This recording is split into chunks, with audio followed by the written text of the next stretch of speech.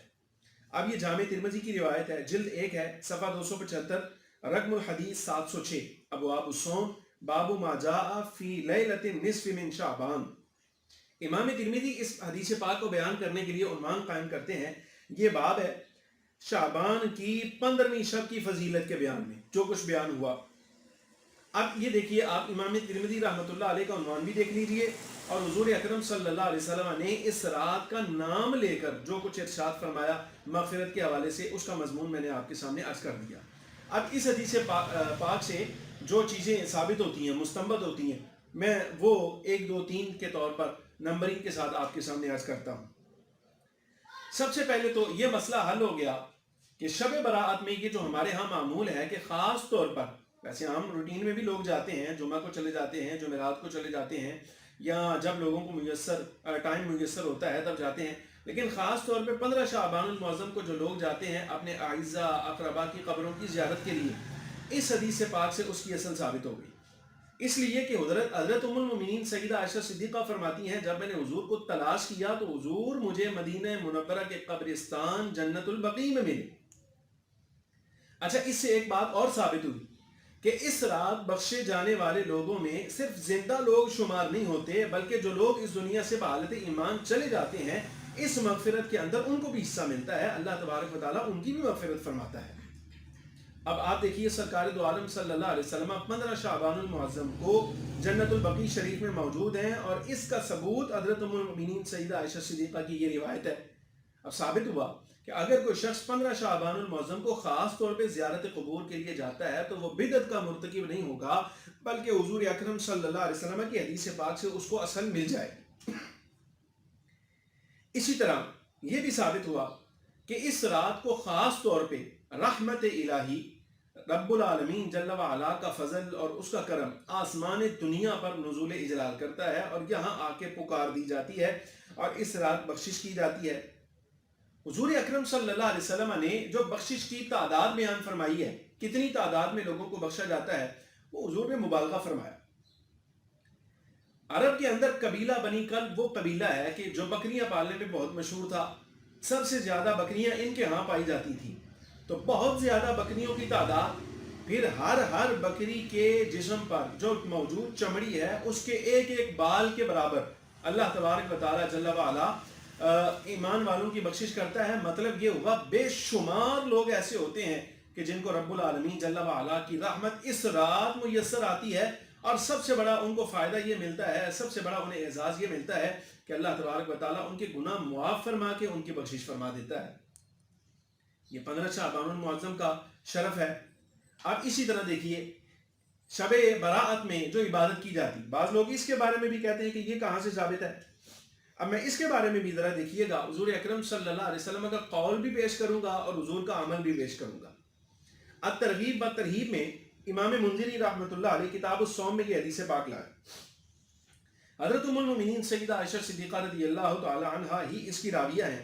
فرماتی ہیں قام رسول اللہ صلی اللہ علیہ وسلم من اللیل فصلی فاطال السجود۔ فخر عالم صلی اللہ علیہ وسلم رات کا وقت تھا، نماز کے لیے کھڑے ہوئے، آپ نے نماز عطا فرمائی، اور اماں جی فرماتی ہیں سجدہ لمبا کیا، اتنا لمبا سجدہ کیا، اتنا لمبا سجدہ حضور نے کیا، حتی ظننت انہ قبض۔ آپ فرماتی ہیں مجھے یہ گمان ہونے لگا کہ شاید حضور اکرم صلی اللہ علیہ وسلم کا وصال ہو گیا۔ فرماتی جب میں نے یہ کیفیت دیکھی تو میں اپنی جگہ سے اٹھی، اور میں نے اٹھ کے آپ صلی اللہ علیہ وسلم کے قدمین شریفین کے جو انگوٹھا تھا اس کو ہلایا۔ دوران نماز ہی حضور اکرم صلی اللہ علیہ وسلم نے حرکت فرمائی، انگوٹھا ہلا، تو آپ فرماتی ہیں میں لوٹ آئی اور یہ سمجھا کہ آقا دو عالم علیہ السلام سجدہ کی کیفیت میں ہیں اور حضور دعا فرماتے ہیں۔ اب یہ دعا بھی یہاں مذکور ہے، لیکن جب نماز مکمل ہوئی، اماں جی فرماتی ہیں فلما رفع رأسہ من السجود وفرغ من صلاتہ، جب سرور عالم صلی اللہ علیہ وسلم نے سجدہ سے سر اٹھا لیا اور نماز مکمل کر لی، تو فرمایا یا عائشہ او یا حمیرہ۔ حضور اکرم صلی اللہ علیہ وسلم کی عادت مبارکہ تھی کہ آپ حضرت ام المؤمنین سیدہ عائشہ صدیقہ کو یا عائشہ کہا کرتے تھے یا پیار سے حمیرہ فرمایا کرتے تھے۔ اب دونوں میں سے کوئی ایک کو نیت لی، اور اس کے بعد فرمایا اظننتی ان النبی صلی اللہ علیہ وسلم قد خاص بکی، اے عائشہ کیا آپ نے گمان کیا کہ حضور اکرم صلی اللہ علیہ وسلم یعنی اللہ کے نبی آپ کے حق میں کمی کریں گے؟ قلت لا، اما جی فرماتی ہیں میں نے عرض کی یا رسول اللہ صلی اللہ علیہ وسلم نہیں، بات ایسی نہیں، بلکہ مجھے ایسے لگا آپ کے سجدہ کے لمبا ہونے کی وجہ سے کہ شاید آپ وصال فرما گئے۔ اس کے بعد حضور اکرم نور مجسم صلی اللہ علیہ وسلم نے حضرت ام المؤمنین کو ارشاد فرمایا اتدری ای لیلۃ ھذہ، فرمایا اے عائشہ کیا آپ کو معلوم ہے کہ آج کون سی رات ہے؟ تو عرض کی یا رسول اللہ اللہ و رسولہ اعلم، اللہ جانتا ہے اور اس کے رسول جانتے ہیں۔ قالا، تو آپ صلی اللہ علیہ وسلم نے فرمایا ھذہ لیلۃ النصف من شعبان، فرمایا عائشہ آج 15 شعبان المعظم کی شب ہے، یعنی شب براءت ہے۔ ان اللہ عز وجل یطلع علی عبادہ فی لیلۃ النصف من شعبان فیغفر للمستغفرین، سرکار نے ارشاد فرمایا بے شک اللہ تبارک و تعالی خاص طور پر اپنے بندوں کی طرف آسمان دنیا پر اپنی شایان شان اپنی عظمت کے مطابق نزول اجلال فرماتا ہے، یعنی اللہ تبارک و تعالیٰ کی رحمت آسمان دنیا پر آ جاتی ہے 15 شعبان المعظم کی شب براءت کو۔ فیغفر للمستغفرین، تو جو لوگ بخشش مانگنے والے ہوتے ہیں اللہ تبارک و تعالیٰ ان کو بخش دیتا ہے،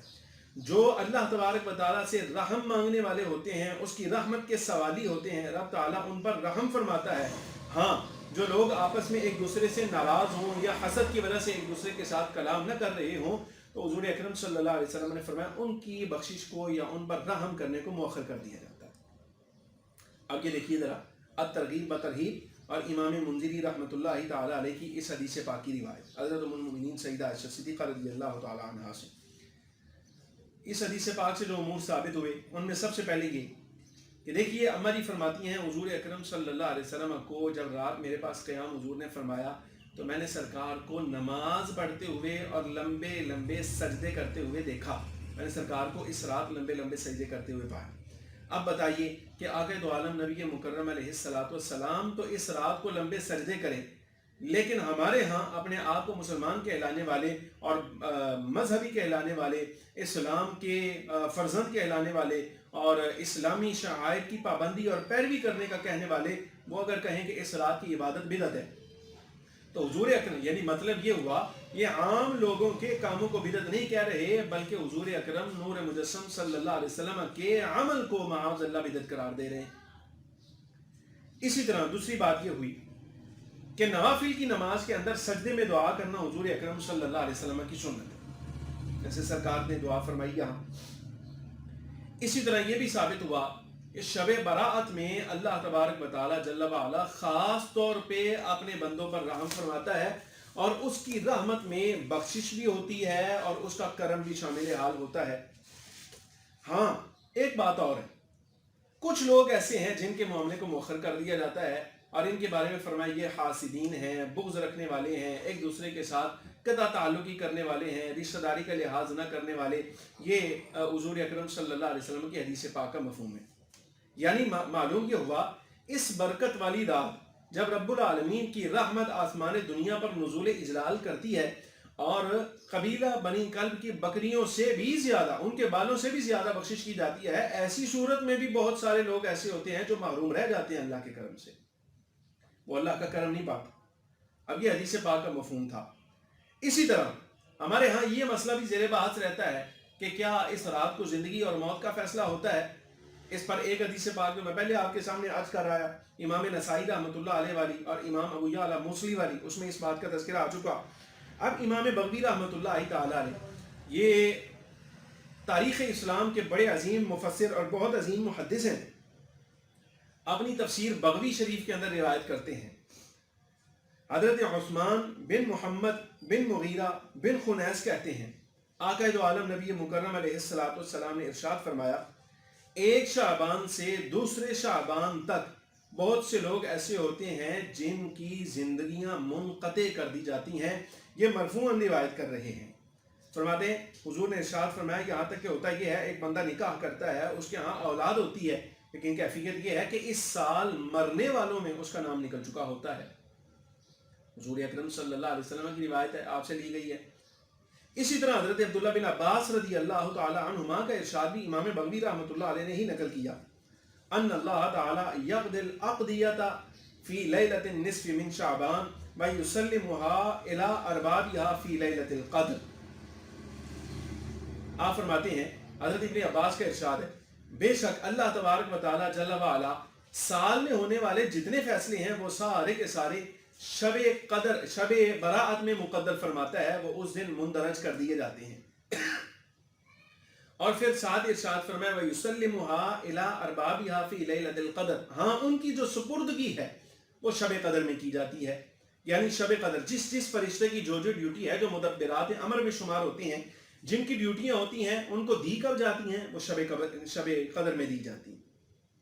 یہ مسئلہ بھی حل ہوا کہ یہاں ثابت ہوا کہ حضور اکرم صلی اللہ علیہ وسلم سے اس رات میں یہ بات بھی منقول ہے کہ فیصلے کر دیے جاتے ہیں. اب یہ بڑی ایک معنی خیز روایت ہے، اختصار کے ساتھ میں آپ کے سامنے عرض کر رہا ہوں. سنن ابن ماجہ یہ بھی صحاح ستہ کے مؤلفین میں سے ہیں. ابن ماجہ ان کی کتاب کا نام ہے، ہمارے ہاں متداول ہے، پڑھائی جاتی ہے. مولا علی رضی اللہ تعالی عنہ اس حدیث پاک کے راوی. یہ روایت ہماری پوری گفتگو کی جان ہے اور خلاصہ ہے. اس میں آپ دیکھیے گا آقا دو عالم علیہ السلام سے الفاظ کیسے آئیں گے. اس میں مولا علی رضی اللہ عنہ فرماتے ہیں فخر عالم صلی اللہ علیہ وسلم نے ارشاد فرمایا اذا كانت لیلۃ النصف من شعبان فقوموا لیلها وصوموا نہارها. سرکار نے ارشاد فرمایا جب 15 شعبان المعظم کی شب آئے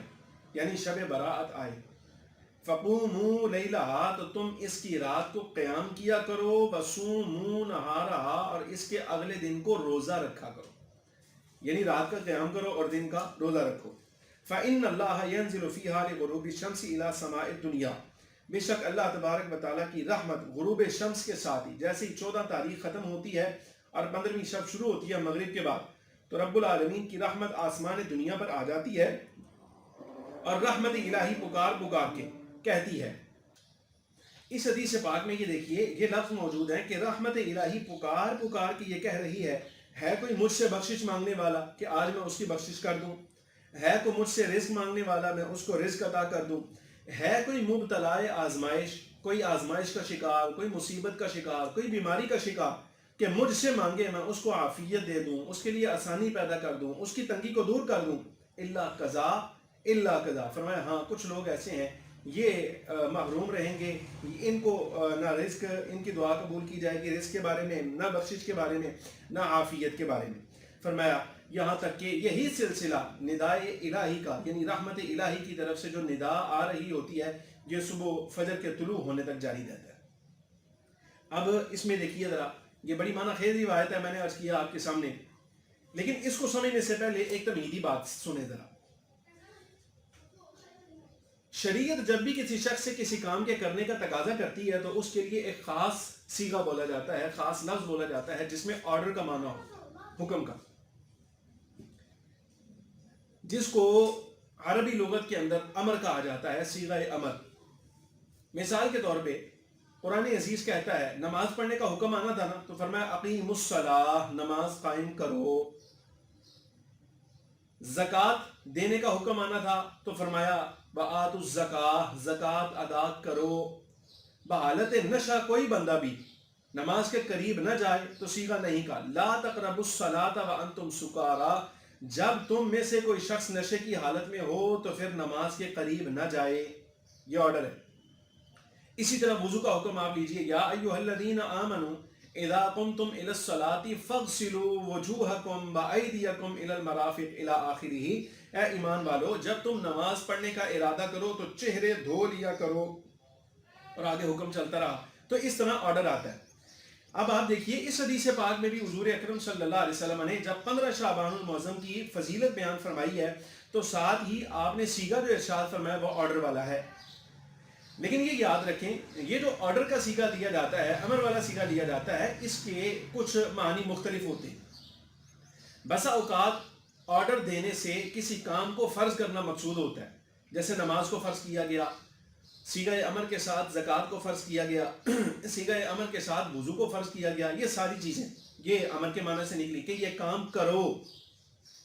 لیکن بعض مرتبہ ایسا ہوتا ہے صیغہ امر جو ہے وہ اپنی اصل حیثیت سے کچھ نیچے آ جاتا ہے اور حکم میں تخفیف ہو جاتی ہے. مثال کے طور پہ یہی حدیث پاک اب ہونا تو یہ چاہیے اصول کے مطابق، اصول فقہ کے مطابق تو دیکھا جائے تو پھر فقوموا لیلھا وصوموا نہارھا، کہ اس کی رات کو قیام کرو، دن کو روزہ رکھو۔ اب حق تو یہ بنتا تھا کہ یہ قیام فرض ہوتا اور اگلے دن کا روزہ فرض ہوتا، لیکن یہ نہ قیام فرض ہے رات کا، نہ روزہ فرض ہے اگلے دن کا۔ ہاں کم از کم اس آرڈر کی اتنی حیثیت تو ہونی چاہیے کہ اس کو استحباب کے درجہ میں رکھا جائے۔ لیکن ہمارے ہاں معاملہ انتہائی مختلف ہے، جس شے کو درجہ استحباب میں رکھنا ہے اس شے کے لیے بدعت کا لفظ استعمال کر رہے ہیں کہ یہ خلاف سنت ہے، حالانکہ حضور اکرم صلی اللہ علیہ وسلم اس کے بارے میں ارشاد فرما چکے ہیں۔ اب اس کے بارے میں اور کیا آپ کو پیش کیا جائے، کون سا ایسا حوالہ ہے جو دیا جائے جس سے آپ کو سمجھ آ جائے؟ صحاح ستہ کی روایت ہے یہ۔ اسی طرح یہ بھی ثابت ہوا اس حدیث پاک سے کہ اس رات بخشش مانگنے والوں کو بخشش عطا کر دی جاتی ہے، رزق مانگنے والوں کو رزق دے دیا جاتا ہے، اور جو صحت کا سوال کرنے والے ہوتے ہیں، صحت کے سوالی ہوتے ہیں، رب تعالیٰ جل وعلا ان بیماروں کو شفا عطا فرما دیتا ہے۔ ہمارے ہاں بیمار دو قسم کے آج کل، ایک تو وہ جو وبا کا شکار ہیں، اور کچھ اور لوگ ایسے ہیں جو سمجھ لیجئے جن کو خاندانی، مثال کے طور پہ کوئی شوگر کا مریض ہے، کوئی کسی بیماری کا، کوئی کسی بیماری کا، تو چاہیے وہ اس رات اللہ تبارک و تعالیٰ کی رجوع میں، اللہ تبارک و تعالیٰ کی بارگاہ میں رجوع کریں اور وہاں سے عافیت مانگیں، صحت مانگیں۔ لیکن ایک بیمار وہ ہیں جن کا علاج ممکن نہیں ہے، اس لیے کہ حدیث میں ان کے لیے استثناء آ گیا کہ ایسے بندوں کو رحمت الہی نہیں ملتی، اور وہ ہوتا ہے وہ بندہ جو دل کا بیمار ہو اور ذہنی طور پر بیمار ہو۔ شب برات کی فضیلت کا انکار کرنے والے جتنے لوگ ہیں ان کی اکثریت ذہنی بیماری کا شکار ہے، اور ذہنی بیماری کا شکار آدمی جو ہوتا ہے اس کا علاج ممکن نہیں ہوتا، چاہے آپ صحاح ستہ کی حدیث پڑھ لیں، وہ کسی نہ کسی طریقے سے عوام کو ورگلا لے گا۔ جیسے ہمارے ہاں مجھے دیکھیے یہ دیکھنے میں آیا، میں نے پڑھا بھی اس کو، جو منکرین ہیں اس کی فضیلت کے، ان کے پاس بڑا ایک سادہ سا سوال ہے، وہ کیا کہتے ہیں؟ یہ جو جامع ترمذی کی روایت ہے، الترغیب والترہیب کی روایت ہے، اور مسند ابو یعلا کی روایت ہے، اور یہ جو ابن ماجہ کی روایت ہے، تفاسیر کے اندر جتنے اقوال آئیں گے سارے ضعیف ہیں،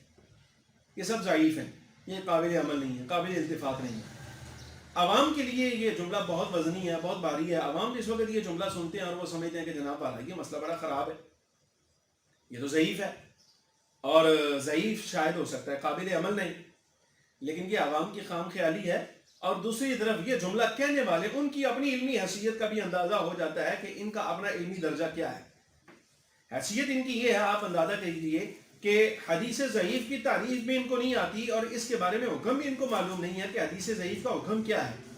بس جو حدیث پاک ان کی اپنی طبیعت کے خلاف ہو، ضعیف کہہ کر پوری عوام جو ہے وہ پیچھے لگا کے گمراہ کر دیتے ہیں۔ حالانکہ کہتے یہ ہے کہ یہ لوگوں نے پیچھے لگایا جی اس رات کو عبادت کرنا شروع کر دیا، یہ کر دیا، وہ کر دیا، فلان کیا، ڈھمکان کیا، یہ خلاف سنت ہے، یہ بدعت ہے۔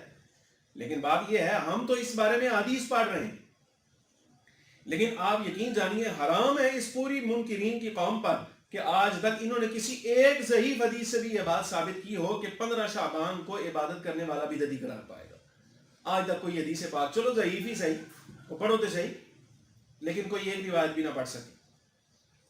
بہرحال اگر عوام کو اس بات کا خیال ہو کہ یہ حدیث جو ہیں وہ ضعیف ہیں، جیسے ان کا جانسا ہے، پیچھے ایک آدھ حدیث کے بارے میں اس کی سند کی حیثیت بھی آپ کے سامنے عرض کرایا، لیکن یہاں ایک اصول کی بحث بھی آپ کے سامنے کر دیتا ہوں تاکہ مسئلہ حل ہو جائے۔ حدیث ضعیف کیا ہے اور حدیث ضعیف کے بارے میں حکم کیا ہے؟ عام طور پر ضعیف لغوی معنی کے اعتبار سے دیکھا جائے تو اس کا معنی ہوتا ہے کمزور، اور صحیح کا معنی ہوتا ہے تندرست۔ ہمارے جو عوام ہیں یہ سمجھتے ہیں کہ شاید ہو سکتا ہے حدیث صحیح سے مراد وہ حدیث ہوتی ہے جو موٹی تازی ہو، تندرست ہو، اور حدیث ضعیف سے مراد وہ حدیث ہوتی ہے جو بڑی کمزور سی ہو۔ اور یہ جو ذہنی پستی ہے عوام کی، اس کو کیش کرتے ہیں اور اس کو حجت بناتے ہیں، اپنے لیے فائدہ مند ثابت سمجھتے ہیں وہ لوگ جو منکر ہوتے ہیں، اور وہ کیا کہتے ہیں کہ یہ حدیث ضعیف ہے، یہ حدیث صحیح ہے۔ اور عوام کو بھی جس وقت کسی حدیث پاک کی تصدیق کرنی ہوتی ہے تو وہ پوچھتے یہی ہیں کہ حدیث صحیح ہے۔ اگر کہنے والا عالم اپنے گمان کے مطابق کہہ دے کہ ہاں یہ صحیح ہے، وہ تو اصول کے طور پر کہہ رہا ہے، اصول حدیث کے طور پر کہ یہ حدیث صحیح ہے اصول حدیث کے اعتبار سے، لیکن عوام سمجھتی ہے کہ شاید ہو سکتا ہے یہ تندرست حدیث ہے۔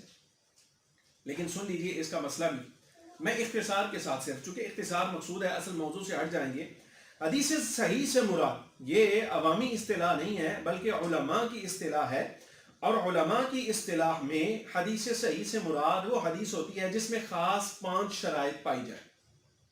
اس کی تفصیل جو ہے وہ کتب اصول حدیث میں موجود ہے، جنہوں نے دیکھنی ہو اس طرف مراجعات کریں۔ اگر اس کے علاوہ کبھی کوئی درس چلا اصول حدیث کا تو اس میں ہم پھر وضاحت کر دیں گے۔ اگر ان 5 خاص شرائط میں سے خاص قسم کی 2 شرطیں کم ہو جائیں اور 3 باقی رہ جائیں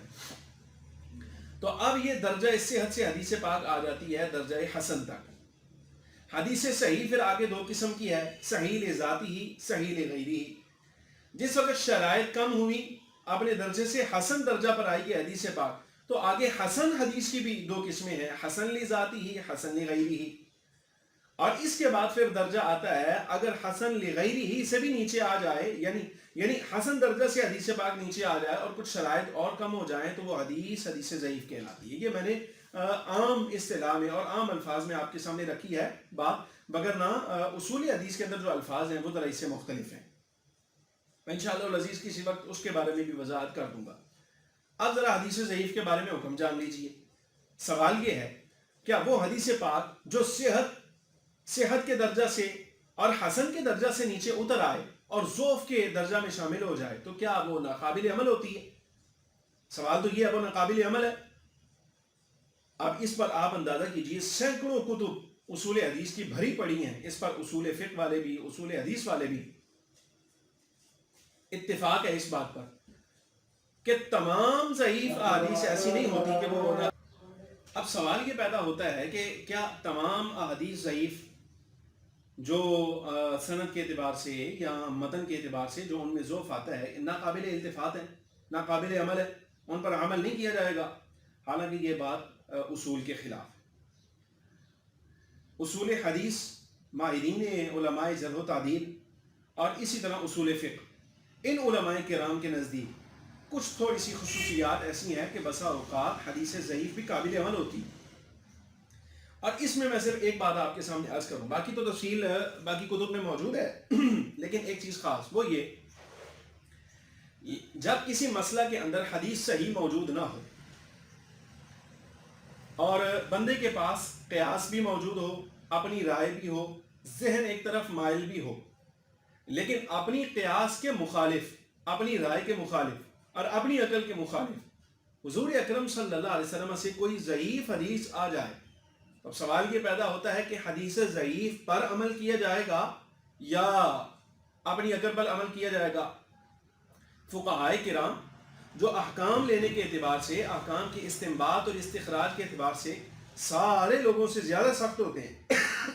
ان کے نزدیک بھی اگر مسئلہ شرعیہ ثابت کرنا ہو، ایک طرف رائے اور قیاس ہو اور دوسری طرف حدیث ضعیف ہو، تو احناف کا مذہب تو یہ ہے کہ وہ قیاس اور رائے کو ترک کرتے ہیں اور حدیث ضعیف پر عمل کرتے ہیں۔ اس کی مثال لے لیجیے، ہدایہ وغیرہ کتب کے اندر یہ بات موجود ہے، اور جامع المسانید میں تو صاحب جامع نے اس کو بڑی تفصیل کے ساتھ بیان کیا اس مسئلے کو۔ وہ یہ کہ مثال کے طور پر امام اعظم ابو حنیفہ رضی اللہ تعالی عنہ کے ہاں احناف کا یہ مسلک ہے، اگر کوئی بندہ نماز میں کھڑا ہو اور دوران نماز وہ کہا لگا کر ہنس پڑے، یعنی اتنا زور سے ہنسے کہ آس پاس والے آواز سن لے، تو مسئلہ یہ ہے ایسے بندے کی نماز بھی ٹوٹ جائے گی اور اس کا وضو بھی جاتا رہے گا۔ اب اس پر آپ اندازہ کیجئے، ایک تو ہے قیاس یہ چاہتا ہے کہ یہ بات کوئی سمجھ نہیں آ رہی، کہا لگانے سے وضو کیسے ٹوٹ جائے گا؟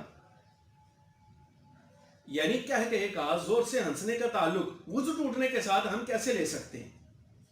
یہ تو تعلق بنتا ہی نہیں۔ لیکن اس کے مقابل چونکہ ایک حدیث ضعیف موجود ہے، تو حضرت امام اعظم ابو حنیفہ رضی اللہ تعالی عنہ کا یہ ترہ امتیاز ہے کہ آپ نے رائے اور قیاس کو ترک کیا ہے اور حدیث ضعیف پر عمل کیا ہے، اور یہ تفصیل ساری موجود ہے، ہدایہ میں موجود ہے، جامع المسانید کے مقدمہ کے اندر امام خوارزمی نے نقل کی ہے ساری، آپ وہاں دیکھ لیجئے۔ اگر کبھی حدیث ضعیف پر تفصیل چلی اور خاص طور پہ احناف کا مذہب حدیث ضعیف کے بارے میں کیا ہے تو میں انشاءاللہ العزیز تفصیلاً اس کو عرض کروں گا۔ تو یہ آپ اندازہ کیجئے مسئلہ شرعیہ ایک تو ہے فضیلت کے اعتبار سے مشہور ہمارے ہاں وہ علماء جرح و تعدیل اور جو ماہرین اصول حدیث ہیں وہ ان کا قول ہے کہ اگر کوئی شخص کسی کے پاس فضائل میں، فضائل اعمال میں یا کسی شخصیت کے فضائل میں کوئی حدیث ضعیف درجہ کی آئے تو وہ معتبر ہوگی، اور اعمال میں آئے تو قابل عمل ہوگی۔ حدیث ضعیف میں اگر کوئی قابل عمل بات آئی ہے تو ہم اس پر عمل کریں گے، قیاس کو چھوڑ دیں گے۔ لیکن میں اس سے بھی ایک درجہ اوپر کی بات کر رہا ہوں کہ جہاں مسئلہ شریعہ کا استنباط ہو، حدیث ضعیف پر فضائل میں عمل کرنا تو نیچے والا درجہ ہے، لیکن جناب والا مسائل شرعیہ کا استنباط کرنا یہ بھی حدیث ضعیف سے ہوتا ہے۔ میں نے اس اوپر والے درجے کو آپ کے سامنے عرض کر دیا۔ تو بہرحال بالفرض اگر ان حدیث کو جو میں نے آپ کے سامنے عرض کی، حالانکہ یہ ایسا حکم غلط ہے، یہ تعصب ہے، یہ جہالت ہے کہ ان احادیث پر حکم لگایا جائے ذوف کا، ایسا نہیں ہونا چاہیے۔ بہرحال یہ کچھ احادیث ہیں جن میں نے آپ کے سامنے عرض کر دیا کہ اللہ تبارک و تعالی جل وعلا تفاسیر کی روشنی میں بھی ماہ شعبان المعظم پورے کی فضیلت کیا ہے وہ بھی آپ کے سامنے عرض کر دیا، اور بڑے اختصار کے ساتھ میں نے یہ بھی آپ کو سامنے عرض کر دیا کہ خاص طور پہ شب براءت میں کچھ اعمال کرنا، قبور کی زیارت کرنا، یا اس کے علاوہ جناب والا نماز پڑھنا، اگلے دن روزہ رکھنا، یہ سارے کے سارے اس پر حدیث موجود ہیں۔ اگر کوئی ترک کرتا ہے تو وہ یہ بتا کر ترک کرے کہ ہمیں اس سے حسد ہے، ہمیں اس سے بغض ہے، ہم اس کو بدعت کر دیں، یہ کہہ کر اس کو چھوڑ دے، نہ یہ کہے کہ اس پر حدیث کوئی نہیں ہے، یہ خلاف سنت ہے، یہ بدعت ہے، فلاں ہے، ایسا ضرورت نہیں ہے۔ ایک بات میں وضاحت اس کی ضروری سمجھتا ہوں، وہ یہ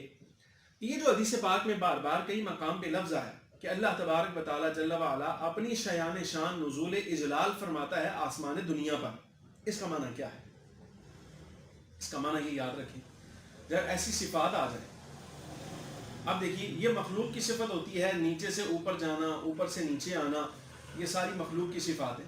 لیکن اہل اسلام کا عقیدہ یہ ہے کہ اللہ تبارک و تعالی مخلوق کی صفات سے پاک ہے۔ لیکن اب سوال یہ ہے، اس حدیث پاک میں جو معنی آیا کہ اللہ تبارک و تعالی اپنی شیان شان آسمان دنیا پر نزول اجلال فرماتا ہے، اس کا معنی کیا؟ اس بارے میں دو مذہب ہے۔ حافظ علی قاری رحمۃ اللہ تعالی علیہ نے التبیان فی ما جاء فی لیلۃ النصف من شعبان، یہ رسالہ ہے شعبان المعظم اور رمضان کی فضیلت پر، ملا علی قاری حنفی رحمۃ اللہ علیہ کا، اس میں آپ نے وضاحت فرمائی ہے اس کی، اور علماء متکلمین نے بھی اس کی وضاحت کر دی ہے۔ وہ یہ کہ جب اللہ تبارک و تعالیٰ کے لیے ہم یہ صفت بولیں گے کہ رب تعالیٰ جل وعلا نے اپنی شیان شان نزول اجلال فرمایا، تو ہم یہ ساتھ کہیں گے، یہ سمجھیں گے جیسے اللہ تبارک و تعالیٰ کی شان۔ یہ کیفیت کیا ہے؟ ہماری عقل سمجھنے سے قاصر ہے، اس معاملے کو اللہ کے سپرد کیا جائے، اور اس میں بالکل یہ صفات متشابہات میں سے ہے، اور صفات متشابہات کے اندر ذاتی رائے، عقلی رائے اور قیاس کو دخل نہیں ہوتا، بلکہ وہ معاملہ اللہ اور اس کے رسول کے سپرد کر دیا جاتا ہے۔ اس کی کیفیت سے ہم بات ہی نہیں کریں گے، یہ پہلا مذہب ہے۔ اور دوسرا مذہب متاخرین علماء اہل سنت کا، وہ کہتے ہیں کہ مذہب صالح اکابر سلف صالحین وہ یہ ہے کہ خاموشی اختیار کی جائے، اس کا معنی اللہ کے سپرد کیا جائے کہ یہ نزول اجلال کیسے ہوتا ہے۔ لیکن حافظ علی قاری رحمۃ اللہ علیہ فرماتے ہیں متاخرین جو ہیں وہ اس کی اچھی تعویل کرتے ہیں، مطلب یہ جہاں یہ کہا جاتا ہے کہ اللہ تبارک و تعالیٰ نزول اجلال فرماتا ہے، تو اس کا معنی یہ ہے کہ رب العالمین جل وعلا کی رحمت وہ آسمان دنیا پر نزول اجلال کرتی ہے، رحمت آسمان دنیا پر آ جاتی ہے، یا آواز آسمان دنیا سے دی جاتی ہے، اس طرح اس کی تعویل کر لی جاتی ہے۔ بہرحال خلاصہ کلام ابھی تک میں آپ کے سامنے یہ عرض کر چکا، یہ جو بات ابھی میں نے آپ کے سامنے عرض کی، اس کا حوالہ سماعت کر لیجئے، مجموعہ رسائل ملا علی قاری جلد نمبر 3 ہے، صفحہ اس کا 46 سے 39، رسالہ نمبر 26، اور رسالے کا نام ہے التبیان فی بیانی ما فی لیلۃ النصف من شعبان، مطبوعہ دارالکتب پشاور۔ خلاصہ میں نے اس عبارت کا آپ کے سامنے عرض کر دیا ہے۔ بہرحال اس رات کی اصل کوئی نہ کوئی ضرور موجود ہے، اور اس کو بدعت کہنا، خلاف سنت کہنا، فلاں اور اس طرح کی باتیں کہنا، اس کے بارے میں تو ہمیں یہی بات سمجھ آتی ہے کہ ایسے لوگ ذہنی مرض کا شکار ہیں، اور جو لوگ ذہنی مرض کا شکار ہیں ان کے مسئلے کتابوں سے حل نہیں ہوا کرتے، ان کو تو اس بات کی ضرورت ہوتی ہے، وہ چاہتے ہیں کہ ہمارے ساتھ بات کی جائے وہ جو ہم سننا چاہتے ہیں، جو ان کی سماعت کے خلاف بات ہوتی ہے اس کو وہ نہیں سنتے۔ لہٰذا منانا اگر کوئی مانتا ہے تو اس کے لیے تو اس قدر بھی احادیث کافی ہیں، نہ ماننا ہو تو پھر کئی بہانے ہوتے ہیں احادیث کو چھوڑنے کے۔ بہرحال اللہ تبارک و تعالی جل وعلا کی بارگاہ میں ہم دعا کرتے ہیں کہ اللہ ان کو ہدایت عطا فرمائے، ایک ضروری بات اور عرض کروں، یہ جو 15 شعبان المعظم کو عبادت کی جاتی، سوال یہ پیدا ہوتا ہے کہ یہ پاکستان والوں کی اختراع ہے یا ہم نے گھڑی اپنی طرف سے کوئی، یا ہم کرتے ہیں، یا ہم نے اپنی طرف سے کوئی لوگوں کو اس کا پیچھے لگا دیا اور ہم سے پہلے لوگ نہیں کرتے تھے، یا صرف ہمارے پاکستان میں کی جاتی ہے اور کہیں نہیں کیا جاتا۔ تو میں ایک عدد حوالہ صرف آپ کے سامنے عرض کرتا ہوں، صرف ایک عدد حوالہ، یہ بھی حافظ علی قاری رحمۃ اللہ علیہ، آپ نے ارشاد فرمایا ہے، مجموعہ رسائل کے اندر آپ کا وہ رسالہ موجود ہے التبیان کے نام سے، جس کے اندر یہ بات موجود ہے۔ حافظ علی قاری فرماتے ہیں کہ اس رات کو عبادت کرنا ما وراء النہر، خراسان، روم یعنی جس کو ترکی کہا جاتا ہے، قدس، فلسطین اور بلاد ہند، 5 بڑے ملکوں کے نام تو حضرت حافظ علی قاری رحمۃ اللہ علیہ نے بیان فرمائے ہیں کہ یہ سارے عمل ان لوگوں کے جاری ہیں۔ اچھا، خود حافظ علی قاری رحمۃ اللہ علیہ کی وفات 1014 ہجری میں ہے۔ آپ اندازہ کیجیے، آج سے تقریباً 450 پونے 500 سال پہلے کا ایک بندہ یہ بات کہہ رہا ہے کہ 5 بڑے ممالک ایسے ہیں کہ جن میں لوگ باقاعدہ عبادت کرتے ہیں اور اس رات کو اجتماع بھی ہوتا ہے، ساری چیزیں، یعنی جس میں روم شامل ہے، مسجد اقصی شامل ہے، خراسان شامل ہے، بلاد ہند شامل ہیں۔ اب بلاد ہند بھی کوئی چھوٹا ملک، یہ چھوٹی بات نہیں، آپ اگر اس کو صرف پاکستان سمجھے نہ، اس میں پاکستان بھی شامل، ہندوستان شامل، بنگلہ دیش اس میں شامل، سری لنکا اس میں شامل، یعنی بر صغیر جتنے ہند کے اندر ممالک آتے ہیں وہ سارے کے سارے اس میں شامل ہوں گے۔ اب آپ اندازہ کیجئے اتنی بڑی تعداد مسلمانوں کی جو کام کر رہی ہے، اور 400 سال پہلے کا ایک بندہ اس کو عرض کر رہا ہے، بیان کر رہا ہے، تو اس کو ہمارے اوپر الزام لگانا کہ انہوں نے اپنی طرف سے گھڑ لی ہے، یہ بہت بڑی زیادتی ہے اور ظلم ہے۔ یہ بھی ہم از راہ حسن ظن کہہ رہے ہیں کہ یہ زیادتی اور ظلم ہے، مگر نہ دیکھا جائے تو حقیقی اعتبار سے یہ جہالت ہے، اور جہالت بھی وہ جس کے اندر تعصب بھی شامل ہے۔ لہذا تعصب ہٹائیں، اور اس پر جو ہے یہ جو ظلم والی باتیں ہیں وہ نہیں کرنی چاہیے، حقیقت کے اعتبار سے دیکھنا چاہیے، کوئی تفاسیر کا مطالعہ کریں، کوئی کتب حدیث کا مطالعہ کریں، اور کچھ علماء کی عبارات دیکھیں تاکہ معلوم ہو کہ یہ جو تصریحات پیش کی جاتی ہیں یہ وہ ہماری اپنی گھڑی ہوئی نہیں ہے۔ بہرحال خلاصہ یہ ہے، جو اہل اسلام ہیں، جو اللہ اور اس کے رسول کے ارشادات کو حق جانتے ہیں، ان کے سامنے ارشادات ہم نے رکھ دیے ہیں، وہ اس پر عمل کریں، اللہ تبارک و تعالیٰ جل وعلا سے بخشش مانگیں، رزق حلال مانگیں، عافیت مانگیں، صحت مانگیں، اور جمیع بلاد اسلامیہ کے لیے، اور اس وقت جو جہاں جہاں مسلمان پریشان حال ہیں، آزمائش میں مبتلا ہیں، وباؤں کا شکار ہیں، ان کے لیے عافیت کا اللہ تبارک و تعالیٰ سے سوال کریں، اور جو منکر ہیں ان سے ہم گزارش کرتے ہیں کہ اس طرح بستر میں لیٹے رہنے سے اور خواب کے اندر کسی جو ہے بات کو دیکھ کر اٹھ کو اس کو کہنا کہ یہ حدیث ضعیف ہے، یہ فلاں ہے فلاں ہے، اس عادت کو چھوڑیں اور کچھ تھوڑا سا تحقیق کے میدان میں آئیں اور دیکھیں۔ اور یہ الزام اگر آپ نے دینا ہو نا تو امام ترمذی کو دیں، امام ابن ماجہ کو دیں، امام منذری کو دیں، ابو یعلا موصلی کو دیں، بغوی کو دیں، امام خازن کو دیں، امام غازی کو دیں، اور امام علوسی کو دیں، علامہ اسماعیل حقی کو دیں، امام خازن رحمۃ اللہ علیہ، امام نصفی کو دیں، ابن کثیر کو دیں، یہ وہ مفسرین ہیں، ابن جریر کو دیں۔ مطلب یہ ابن جریر سے شروع کر کے آج کے زمانے تک جتنے علماء ہیں آپ ان کو لپیٹے میں لائیں، اور جو کہنا ہے ان کو کہیں، اور یہ کہنا کہ یہ خلاف اسلام ہے فلاں فلاں فلاں، مطلب یہ ہوا آپ 1150 سالہ تاریخ کے علماء کو لپیٹ کر ان کے اوپر بدعت کا فتویٰ دے رہے ہیں۔ کچھ خدا کا تھوڑا سا خوف کرنا چاہیے اور تھوڑا اللہ سے ڈرنا چاہیے۔ یہ جو اصطلاحات آج آپ کو سمجھ آئی ہیں، یہ آپ سے پہلے جن کا حوالہ لے کر آپ بات کر رہے ہیں وہ ان حوالہ جات کو اندر معتبر ہونے کے باوجود ان سب چیزوں کو نقل کر لیں، اور ان کی نقل کچھ معنی رکھتی ہے۔ اگر امام ترمذی نے نقل کیا ہے، ابن ماجہ، منذری، ابو یعلا موصلی وغیرہ علماء نے نقل کیا ہے، تو پھر دیکھنا چاہیے کہ ان کی نقل بھی کچھ معنی رکھتی ہے۔ بہرحال خلاصہ اور دعا ہماری یہی ہے کہ اللہ تبارک و تعالیٰ جل وعلا اس رات میں ہماری کی جانے والی دعاؤں کو اپنی بارگاہ میں قبول و منظور فرمائے، اور منکرین کو ہدایت عطا فرمائے۔ وآخر دعوانا الحمد للہ رب العالمین۔